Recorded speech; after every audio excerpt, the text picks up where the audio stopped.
Hello viewer, we can use the razor tool on the surface, make it more attractive. I will use the pattern stamp on it as well. So let's find the further different techniques, convert it into the 3D, use the soda in design to make the 3D shape.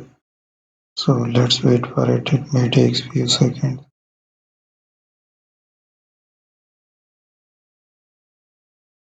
So there is a shape we can make here. Let's generate it. Thank you for watching.